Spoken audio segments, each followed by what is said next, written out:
बांग्लादेश में 18 महीनों तक चले राजनीतिक संघर्ष, अस्थिरता और सत्ता परिवर्तन की उठापटक के बाद 13वें संसदीय चुनाव के नतीजे अब सामने आ चुके हैं।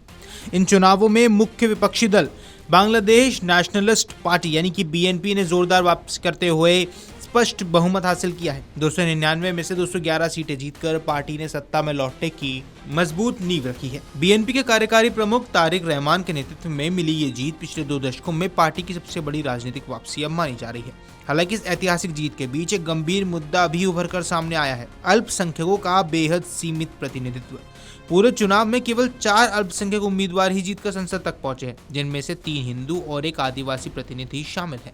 यह आंकड़ा इसलिए चिंता का विषय बन गया क्योंकि बांग्लादेश की कुल आबादी में हिंदू समुदाय की हिस्सेदारी लगभग 8% है। पिछले 20 वर्षों में संसद में अल्पसंख्यक प्रतिनिधियों की संख्या आमतौर पर 14 से 20 सीटों के बीच रहती थी, लेकिन इस बार ये घटकर केवल 4 पर ही सिमट कर रह गई है। चुनाव में कुल 79 अल्पसंख्यक उम्मीदवार मैदान में थे, जिनमें विभिन्न राजनीतिक दलों और निर्दलीय प्रत्याशियों को मिलाकर भागीदारी देखी गई। इन 79 में से केवल बीएनपी के 4 उम्मीदवार ही जीत हासिल कर सके हैं। दूसरी ओर जमाते इस्लामी बांग्लादेश द्वारा उतारा गया एकमात्र हिंदू उम्मीदवार पराजित हो गया। ये नतीजा न केवल अल्पसंख्यकों की राजनीतिक स्थिरता पर सवाल उठाते हैं, बल्कि बांग्लादेश में बदलते राजनीतिक दिशा को भी रेखांकित करते हैं। विशेषज्ञों का मानना है कि ये चुनाव परिणाम इस बात का संकेत देता है कि देश में राजनीति में अल्पसंख्यक समुदाय की भागीदारी और सुरक्षा अभी भी चुनौतीपूर्ण मुद्दा बनी हुई है।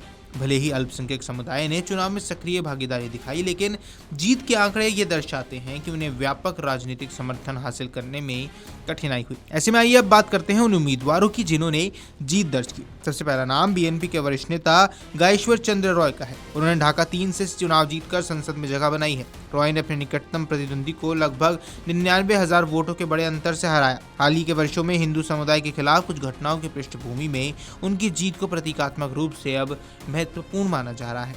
दूसरे विजेता उम्मीदवार नितई रॉय चौधरी हैं, जिन्होंने मगुरा 2 सीट से हासिल की है जीत। बीएनपी के उपाध्यक्ष के रूप में वे पार्टी के अल्पसंख्यक समुदाय का प्रभावशाली चेहरा मानी जाती हैं।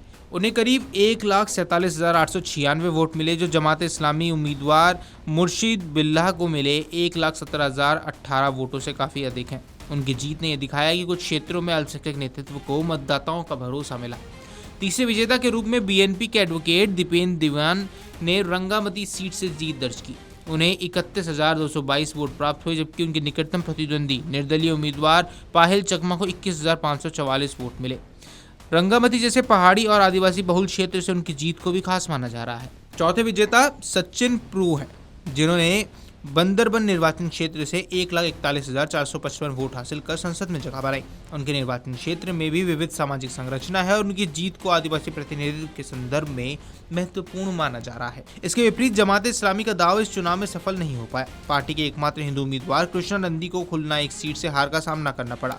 उन्हें 70,346 वोट मिले, लेकिन वे बीएनपी उम्मीदवार को पीछे रह गए। इसका अर्थ है कि जमात द्वारा नामांकित कोई भी अल्पसंख्यक उम्मीदवार इस बार संसद तक नहीं पहुंच सका है। वीडियो डेस्क अमरुजाला.com। अगर आप ये वीडियो YouTube पर देख रहे हैं तो हमारे चैनल को सब्सक्राइब कर बेल आइकन दबाएं और Facebook पर देख रहे हैं तो हमारे पेज को लाइक करें।